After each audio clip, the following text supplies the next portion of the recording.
another edition of Insights. This is the program where we delve into the life of our guests as they give us their insights on life. We welcome all our viewers on TVC Channel 40, those who are watching on tvcplus.live, and those watching in St. Martin on the Tel TV Plus network.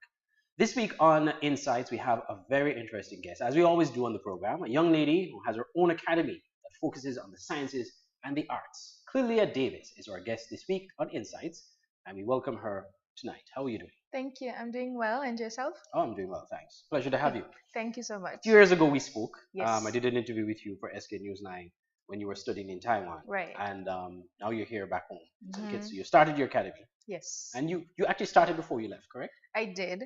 The name before was Discover Science Tutoring Services because we just focused on sciences. But now with the introduction of our music classes, we are now ISTEAM, the Academy of Arts and Sciences. Ah, excellent. We'll talk more about that later on. But let's start with you. Mhm. Where did you grow up? How did you spend your childhood? And what during your childhood inspired you to go along the lines of the sciences and the arts? Got you.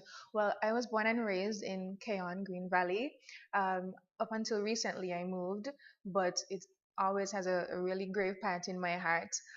In terms of the sciences, I unfortunately had meningitis when I was about 3 years old, and it's a potentially fatal disease.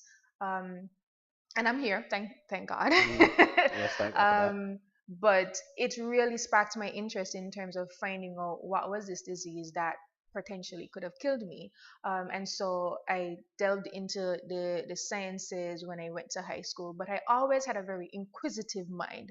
You know, I always wanted to know, why is this happening? How does this work? So naturally, it came a part of who I am.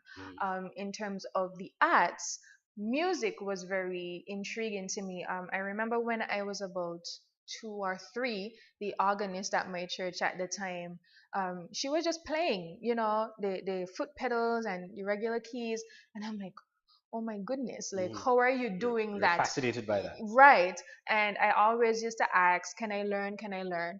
When I was about 8 years old is when I started formal music classes. And even though I would have ventured into doing other performing arts like drama, dance, modeling, what have you, music was and is still my specialty. It has a special place in my heart. And so I wanted to be able to not just make money from it, but it's a form of escape for me. It's a relief, and I conjoin the two in terms of sometimes when I'm in my science space, the music that I'm listening to inspires me, or it helps me to concentrate on what I'm doing. And then I could see the overlap as well when I'm more in my music space, how the science is involved, like the physics of sound and Right. things like that, right? So for me, it has always been integrated, but sometimes I've found a difficulty in figuring out, should I go all science or should I go all arts? Right. So the education for me is what merged Yeah. the 2. Let's talk. Let's go back a little bit more to your childhood days in Keon. Keon is a beautiful place. It's a place, as you talk, the Green Valley, as it is called. It's a place that seems to meshes nature with everything else. What were your days like growing up in Keon?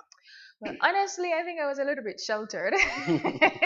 I am an only child, so I was just home a lot of the times. I would probably play like with my god sister and stuff like that because she was about 7 years older than me. And outside of that, like, I used to want to make things with my hands. At the time, I would spend a lot of time with my grandmother. She passed last year. But sometimes I would get into a lot of trouble because I would be outside, maybe like getting some hammers and nails and 2x4 and trying to make a seesaw, some sort of sled to entertain myself. Yeah.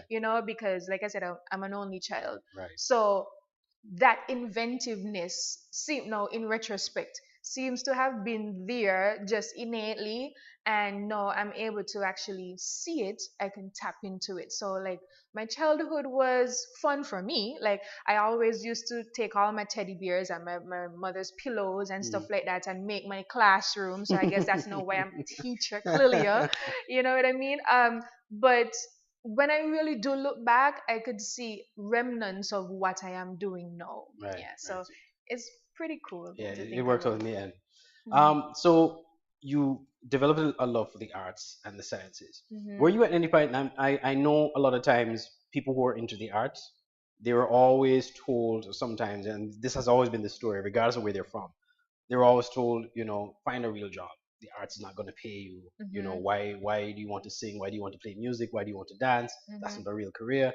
Did you have that kind of pushback from your family? Not particularly from my family, because due to the fact that I was so also, I should say, so keen on being a medical doctor at the time, I guess they didn't need to tell me Mm-hmm. at. It was more so like of a hobby, not to me, Mm-hmm. but it was in conjunction with something that they probably would have liked for me. Right.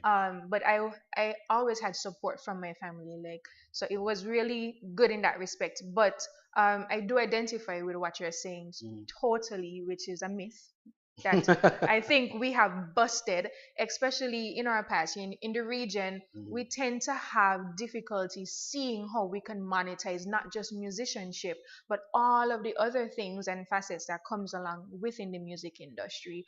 And that's just one of the things that we want to highlight at ISTEAM.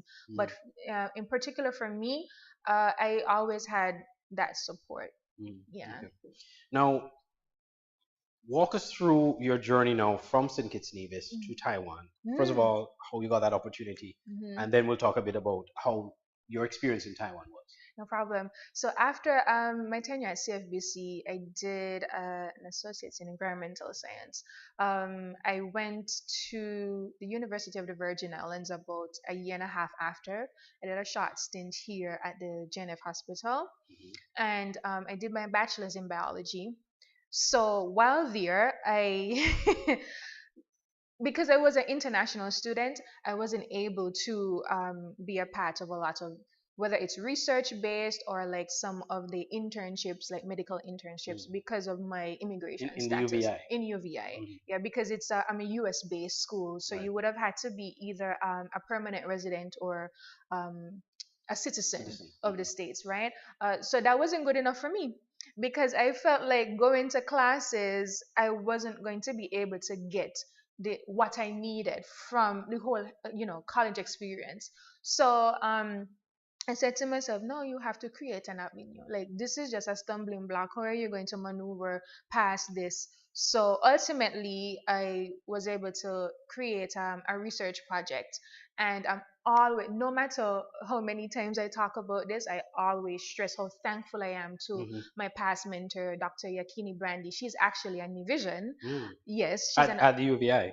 well, she doesn't work at UVA anymore. I think Okay. she's at a university in the States. I can't remember which one right now. Hmm. But she was my mentor. She's an organic chemist, and based on the project that I wanted to work on, she was a perfect person. Hmm. So basically, it was utilizing a metabolite or a chemical from lemongrass that would have had some sort of potential anti-sickling effect in sickle cell disease, which we Okay. know, ravages the person specifically of African descent. Hmm. Um, a lot of us in the Caribbean are sickle cell trait holders and we don't know. A lot of people do have sickle cell and they don't know the full blown disease. Hmm. Um, so for me, it was very intriguing when I found out in one of my biology classes that there are some plants that can potentially have treatment options for this disease, because I know sickle cell is a genetic disease, right? So I delved into that, and that is how everything sparked. So now I am actually a medical scientist. So my research experience and training would have started from that project, and everything was just a domino effect. We completed that. I, produced it at different conferences. Was able to actually win a prize, and that led now to another research opportunity, and so on and so forth. Oh, so you just blossom and Yeah, thing. and because of that, like, no, when you probably would have attended a US school, you can go on to do your PhD, especially in the US system. So I was checking out schools. I went to UCLA, I went to Emory University in Atlanta, and a couple more. When I was at Emory, one of the professors was, well, I didn't actually go to see him. I went to speak to the chair of the program, and he said, "Oh, based on your research, I'm going to relay you to this expert in sickle cell." I spoke to him. I had like some of my CVs present with me, so I showed him, and he's like, "I want you to work at my lab. I'll get you an NIH grant." I said, "What? Just Are like you that. just like that? Are you kidding me?" So it was amazing. But then this is the kicker. I couldn't because I'm an international student. Yeah. And he said, "Well, I'll call the NIH and ask them," which is the National Institutes of Health, a federal organization within the United States. And then, you know, he called, and it just wasn't possible because how am I going to benefit from taxpayers' dollars And if you're not a I'm citizen or a right? permanent resident. Yeah. So that was unfortunate, but I said, maybe it's not my time to be there as yet. But just the fact that showing up and having the little experience at that time would have allowed me to have such an opportunity was gratifying in itself. And like I said, that just bounced off, and then I came back home. I started teaching at the college here. And then I said, no, I can't just be stuck. I feel like I have more to learn, because for me, like, I feel like I'm a lifetime learner, in order to be especially a good teacher, right? And so that's where Taiwan came in, because it's a scholarship. I didn't want another student loan. And I said, okay, let's check to see if I could do my master's. I did, and I completed my master's in medicine, which that's the name of it, but it's a medical research degree, basically. So I did research in cancer biology, specifically diagnostics for breast cancer. We were looking at certain biomarkers to tell from liquid biopsies, which is essentially, it could be blood, it could be urine, different liquids from the body.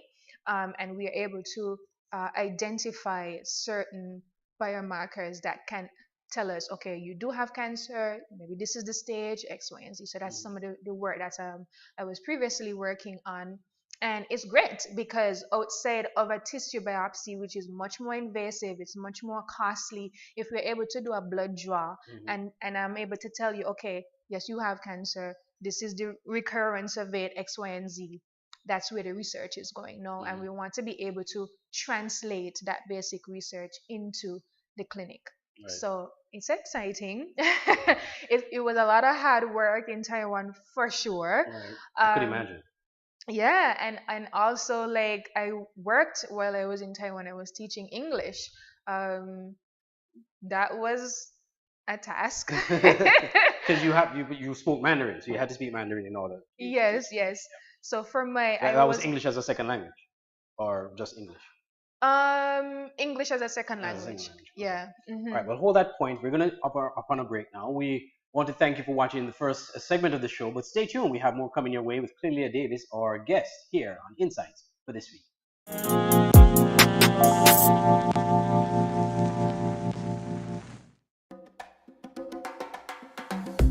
I love the cable because they're real. What you see is what you get. No hidden agenda, no tricks, just real, honest communication.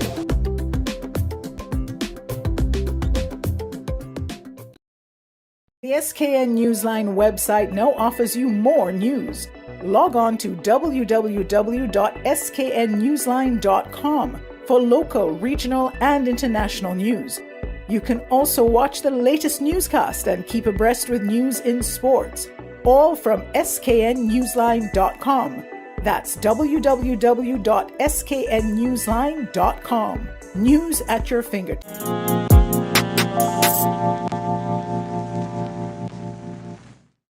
And we're back here on Insights, here on TVC Channel 40. I'm your host, Andre Huey. Our guest is Clilia Davis, a young lady from the Green Valley, doing some big things. She has her own institute that focuses on the sciences and the arts. Before the break, we spoke about her early days, growing up in Keon, eventually studying at the in the USVI at the University of the Virgin Islands, coming back home, and then getting an opportunity to study in Taiwan.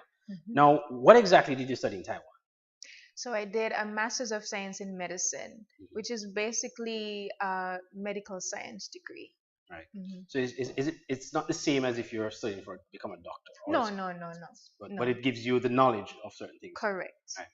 Now, Hmm. before you went to Taiwan, before the break, you spoke about studying in the USVI, Hmm. getting a great opportunity, but was unable to take that opportunity because of the fact that you were not a citizen of the US or a permanent resident. Hmm. Did you know that before you started the research and before you started pursuing the opportunities that would derive from that research? To be honest, no. And in all honesty, I didn't know the extent of research Right. before I got to the USVA. In my mind, especially when I would have been at college here, research is reading the encyclopedia, going to the library, using what would have been Google at the time. Mhm. And that's research. Make sure you don't plagiarize, just the basics. I didn't understand what medical research was all about. So it's when I got there, that is when I was exposed to what it actually is, Mhm. what it entails, who can do it, what you need, and that's when I found, okay, well, for these programs that they do have, you need to be a resident or a citizen, and those that may extend to international students, they're far and in between.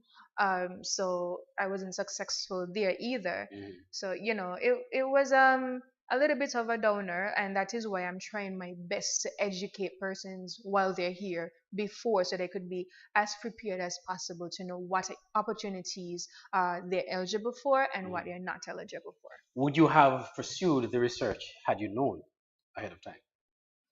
Yeah, I would have just found something that I'm eligible for. Okay. Hmm. All right. Yeah, because there are opportunities, you just have to find them. Find them. Right. Yeah. What do you think though you'd have learned from that experience, other than the fact that you would know next time going forward, um, know about what it entails before you actually do it. But what do you think you'd have learned from it that you were able to apply in your life now, maybe even studying in time? Mm. I think the biggest lesson for me was creating opportunities for yourself, because that is exactly what I had to do. Sometimes I don't want to sound too mean saying Hmm. this, but Hmm. sometimes we have a sense of entitlement, like somebody's supposed to spoon feed us what we want, and things like that. But even though it's a situation where you would want that red carpet laid out for you, it's easy, right? Hmm. You don't know what your true potential is and how you will be able to get there, unless basically like you're thrown in the water and you either sink or swim. Hmm. And for me, I had to make the decision to swim, and it seems as if no, that in itself is a domino effect from my life, because I now have to create all the opportunities that I want, because I'm very unconventional in the way that I think. I try to see what the problem is. I don't believe in reinventing the wheel, so to speak, but I believe in, and I said this in a previous interview, like find an avenue in which you can be unique, in which you are the inventor of something new, and then you could move forward, Yeah. so it's that innovativeness. And I guess because I'm now trained practically from a science point of view, and also have to have that meticulousness as a trained classical pianist, that also comes into play. So those are the lessons that I would have gained from that and other experiences. Right. And your research in at the UVI, you Hmm. said it was discovering something to do with sickle cell. Yes. How has that research been able to or used in any way as it pertains to finding a cure or finding treatment for sickle cell? So I want to be very separate in terms of using the terms treatment and cure. Hmm. Right now, there is a new cure that is used, like stem cell therapy. Hmm. Mine would have been a more treatment approach, Right. because we are basically extracting a metabolite from lemongrass, which was citral, Hmm. and that type of chemical would have altered the shape of a sickle cell Mm. back into a Normal normal, cell. flexible cell, right? Unfortunately, again, because of some of the inadequacies at the university at that time, I wasn't able to do phase 2, so I wasn't able to complete that.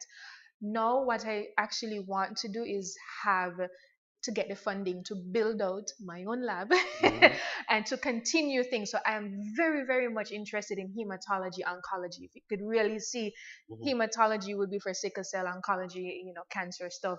So that's my research specialty and interest. And that's something So in that case, your focus would be on cancer and sickle cell.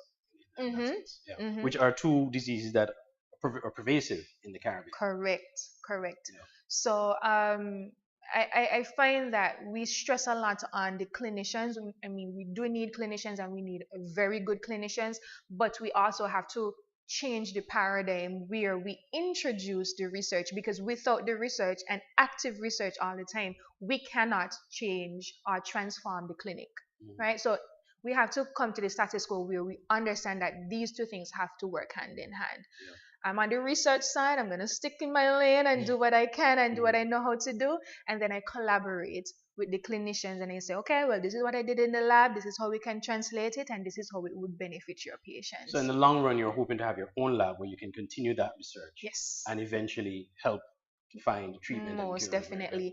And create an atmosphere where we do have research marrying the clinic. Okay. And you're hoping to set up that lab here in St. Kitts and Nevis? Yes. Well, that would be a first, and I'm sure even if the Prime Minister, who's the Health Minister, hears this, he would be enthused about the idea of having that kind of thing done here. So most definitely. Good luck on that.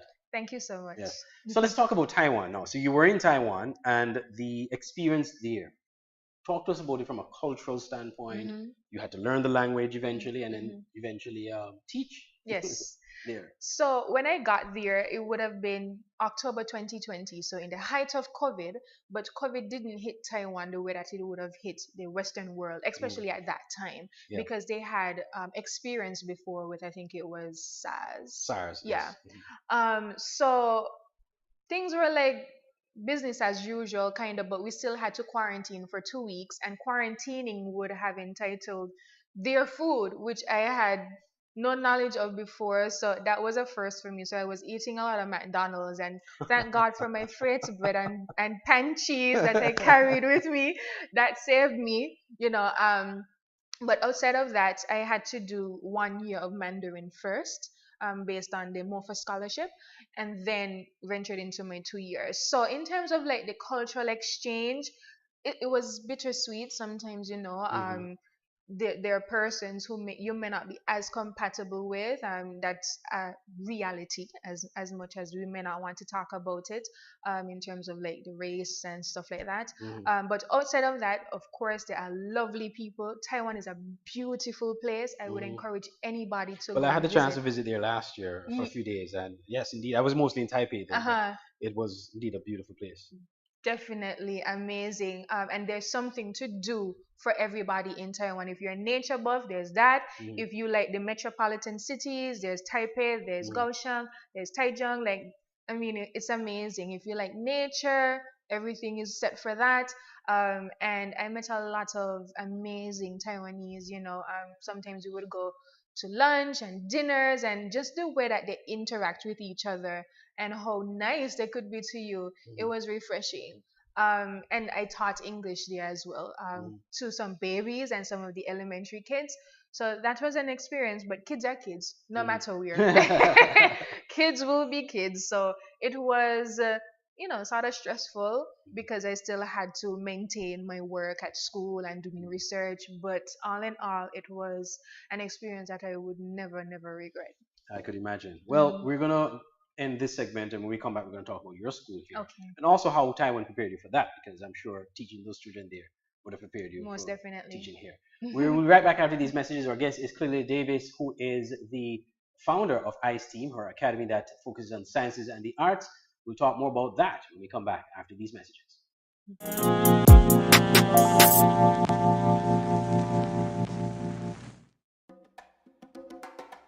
I love the cable because they really look out for different groups of people. I'm on the Creative Park, and they provide services tailored and dedicated to people just like me.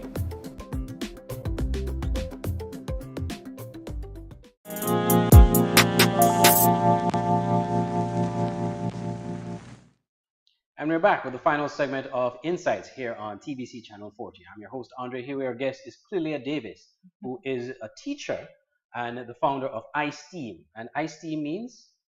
I, as in I, can do science, technology, engineering, arts through music for us, and mathematics. Excellent. Mm. So before we get to you starting that, we focus a lot on the sciences. Mhm. You studies in UVI and also in Taiwan, but you're also a trained classical pianist. Yes. Where did you study? I studied at the Earl Swanson School of Music. She passed about 2 years ago. And she's just one of the most pivotal persons in my life. She wasn't just my teacher, but she became my friend. So it's kind of emotional speaking about her, but she she was that person for me. And she was right here in St. Kitts. Yes. So yeah, I could just imagine because again, when you have someone that pivotal in your life and they're no longer there, but then again, the trades continue because the Yes. legacy would have been left. Definitely. So that training was also instrumental in for the music aspect of your program Yes. at your school. So tell us more about ISTEAM and what it is that you do. Okay, so ISTEAM is an amalgamation of sciences, life sciences, and the arts through music. So those are the two things that we focus on. We have formal musicianship instruction and also formal science instruction for the CXC syllabus. For our music program or department, we are affiliated with the Trinity College London examination board in London. So we offer from grades initial all the way up to grade 8. And once you're at grade 8, you're considered advanced expert. And then from there, you have the choice as a student if you want to pursue bachelor or master degree. And up to grade 8 will be prerequisites. It's an internationally acclaimed examination board. So persons in Taiwan, persons in the US, if you go anywhere, those certifications that you get through TCL would be applicable. And we have now partnered with them. We are now going to be the first on island, the first music school on island to do that. I would have gone through ABRSM, which is the Associated Board for the Royal Schools of Music, and that's the board that the other music teachers utilize as well. But for me, I wanted to have something different, and I found that TCL was very in tune with what I want in terms of being performance driven. It's very flexible. Students are allowed to compose their own pieces for exams.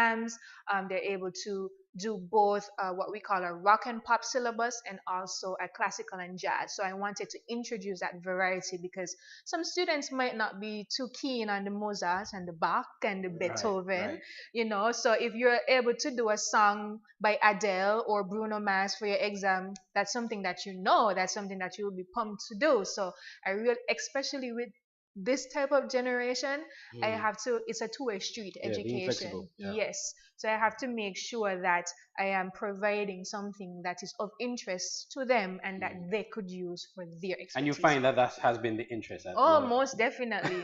Like some of my grade 1 students, I said, do you want to do the classical jazz or the rock and pop? And when I introduced them to what is rock and pop teacher, and I'm like, okay, gotcha. So you are the main tutor there at the school, right? Currently the only one. The only one. And where do you operate from? I am upstairs of the Hope Chapel Methodist Church on St. George Street. Yeah. George Street, Newtown. What is your hope for STEAM, ISTEAM? So I want to stress that it's not just an after-school program. We are holistic in terms of being performance driven, personal and professional development.